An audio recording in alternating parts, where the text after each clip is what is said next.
Boa noite, queridos. A paz, igreja.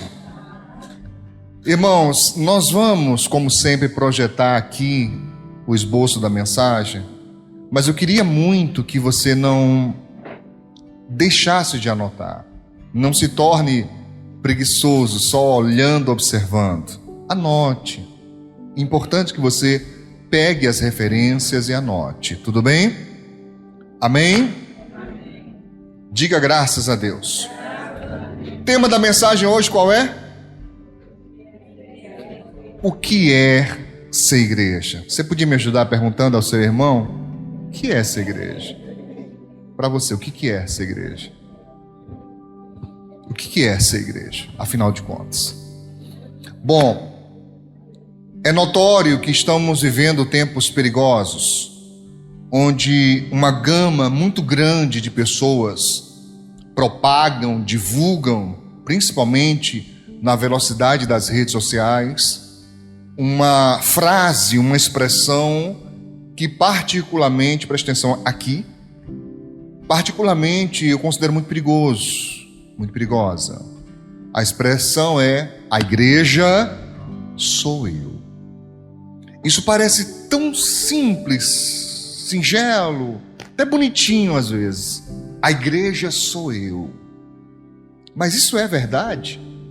É uma verdade bíblica? Isso existe de verdade? Sobre isso eu gostaria de falar nessa noite. Já que estamos celebrando o aniversário da nossa igreja, precisamos entender o que é ser igreja. De fato, o que é? Uma pessoa é possível ser igreja? Vamos tentar entender isso aqui nessa noite. Amém? Amém? Amém. O texto bíblico base de hoje, você vai deixar separado em Efésios, capítulo 4. Nós vamos ler do verso 1 ao 8, depois vamos saltar para o verso 11 até o verso 25. Amém?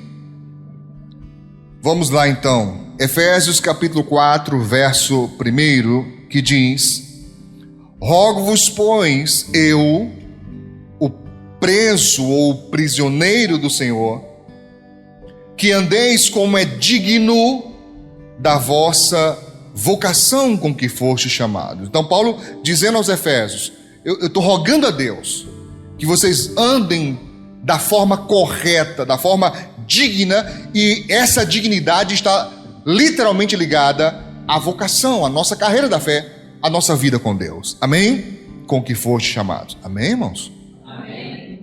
Verso 2: com toda a humildade e mansidão, com longanimidade, suportando-vos uns aos outros.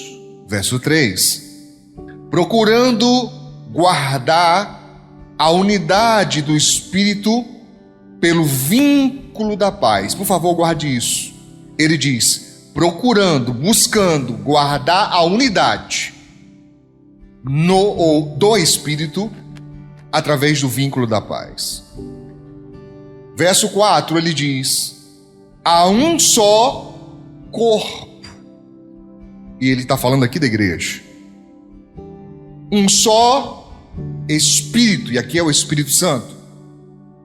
Como também foste chamados em uma só esperança da vossa vocação. 5. Um só Senhor, uma só fé, um só batismo, um só Deus e Pai de todos, o qual é sobre todos e por todos e em todos vós. Verso 7: mas a graça foi dada a cada um de vós, segundo a medida do dom de Cristo. Por isso, diz, subindo ao alto, está falando de Jesus, quando ele foi às profundezas e pegou os espíritos que estavam em cativeiro, aprisionados, diz o texto, levou cativo, o cativeiro, e deu dons aos homens, fala desde a sua descida até a profundeza, até a sua subida ao céu. A sua vitória é uma forma de dizer que ele cumpriu toda a obra que o Senhor Deus havia confiado. Eu queria chamar a sua atenção agora para o verso 11. Vamos saltar para o verso 11. Preste muita atenção, por favor.